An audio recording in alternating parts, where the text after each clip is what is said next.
Hi, my name is Heather Babcock, and my debut novel, Filthy Sugar, is coming out with Inanna Publications at the end of May 2020. I'm here to talk to you today a little bit about how to write a novel when you think you can't write a novel. This is a subject that's very personal to me because when I began work on Filthy Sugar, I remember feeling very overwhelmed. It just felt like such an insurmountable thing to start, let alone finish, a novel. And the ironic thing is that the closer I came to finishing my novel, the more I began to doubt myself. The more insecurities from my past started to come to the forefront. When I was 10 years old, I was diagnosed as having a learning disability. And this was in the late 1980s. There wasn't a lot of sensitivity around this. I wasn't really told much other than that I have a learning disability, and it seemed to be an excuse for my teachers to write me off, to dismiss me. I was told many times by my classmates that I was stupid. I never let these put downs, though, knock me out. And looking back, I realized that the one thing that gave me strength, the one thing that really kept me going, was my love of reading. From the time that I could walk and talk, I was at the public library, reading books by L.M. Montgomery, Betty Smith, later Toni Morrison, Hubert Selby Jr., Richard Wright, Charles Bukowski. And my love of reading fostered my love of writing.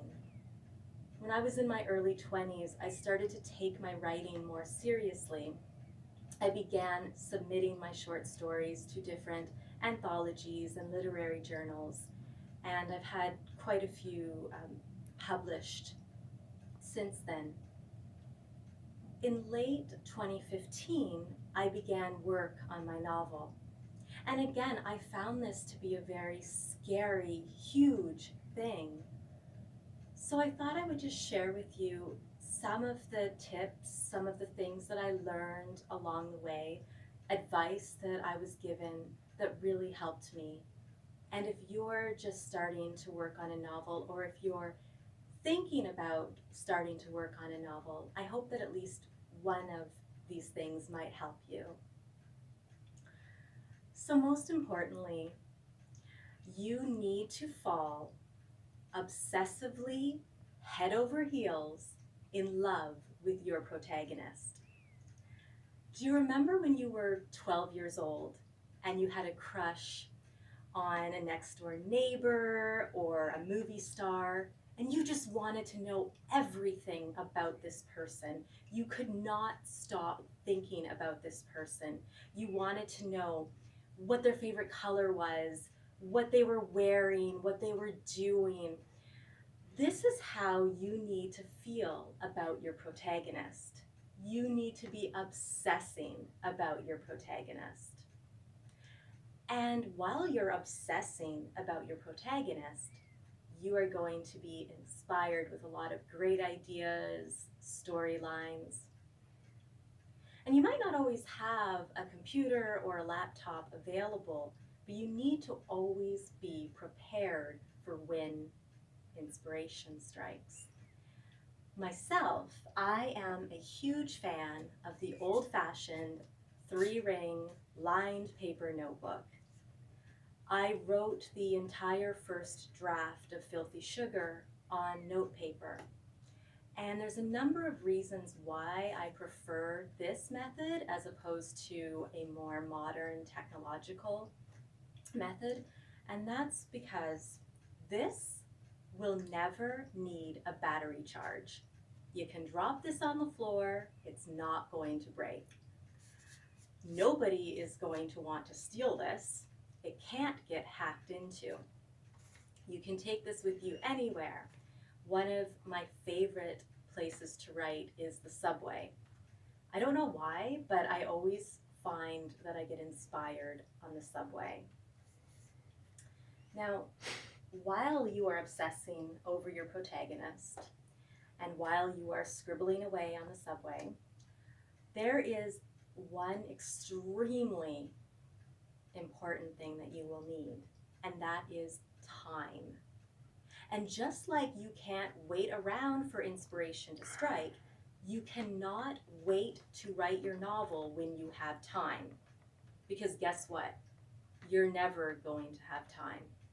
You are going to have to make time, and you are going to have to protect the time that you need for your writing. Now, this means that you are going to have to lie to your friends and family. Now, I know what you're thinking. You don't want to lie to your friends and family. You love your friends and family, and they love you too. But the cold, hard fact is that as much as they love you, they may not respect that you're a writer. They may not understand that you need a lot of time to work on your writing and work on your novel. So you are going to have to let them think that you're working a lot of hours at your day job, and that's why you can't hang out as much as you used to. Because when your best friend asks you, "What are you doing Saturday night?" and you say, "I'm working on my novel," she's going to say, "Oh, you're not doing anything. Want to come over and help me plan my daughter's birthday party?" No. So you are going to have to tell them you're working and let them believe that you mean you're working at your day job. If you work shift work, this really comes in handy. Now, I know working shifts sucks because I worked shift work while I was writing Filthy Sugar. But something that really comes in handy with shift work is that you could be believably working on a Saturday or a Sunday night. Again, nobody needs to know you're really working on your novel. Let them believe you're working at your day job. If you don't work shifts, what you will need to do is create a real tyrant of a boss. I'm talking Amanda from Melrose Place, that kind of boss. So that when your mom says, "Hey, are you coming to the family reunion on Sunday?" "Sorry, Mom, Amanda is making me work again." I know. Again, nobody needs to know that you're really working on your novel. Let them believe that you're working at your day job because they're not going to argue with that. So in spite of all this, while you are lying to your friends and family and writing your novel, you are going to have days when nothing comes to you, when you're just staring at your notebook or your laptop screen and you can't write a damn word. And those are the days when you are going to really doubt yourself. And I had a lot of those days when I was working on my novel. And I was given the most brilliant piece of writing advice that I really want to share with you. A very talented author and one of the nicest people that you'll ever meet in CanLit. Her name is Lisa Nicola, and her latest novel is The Occult Persuasion and the Anarchist Solution, and it's wonderful, and I highly recommend it. It's out now with Inanna Publications. She gave me the most helpful bit of advice I've ever received when it comes to writing. She said, give yourself the goal of writing at least one sentence a day. Now, that doesn't mean that you only ever write one sentence a day. What that means is that if you have a day where you just write one sentence, where that's all you can do, you don't beat yourself up because you've met your goal. And as Lisa says, after all, a novel is made up of a lot of sentences. And you never know where a sentence can take you. A sentence can inspire a whole new character. A sentence can inspire a whole new adventure for your protagonist. For many authors, myself included, a sentence can inspire the title of your novel. Now, my novel takes place in the 1930s, and there's a lot of period slang in it. And I became so inspired by the language and the slang of the 1930s that I started to create my own slang. In the world of my novel, filthy sugar means dirty money. My protagonist does some pretty illicit things in order to make money. It's the Great Depression. And as she says, these days, crime is the only thing that pays.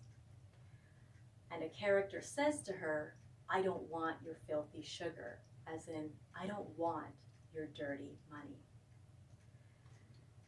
Well, I hope that some of this will help you, and I really want to wish you the best of luck as you embark on this exciting journey, and it really is a journey of writing your novel.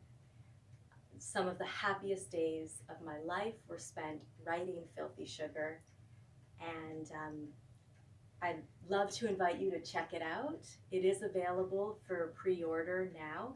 Just Google Filthy Sugar novel, or you can go to Inanna's website for more information, inanna.ca, INANNA.ca. Thank you so much for watching, and I wish you the best of luck. Filthy Sugar, a novel by Heather Babcock, available for pre-order now.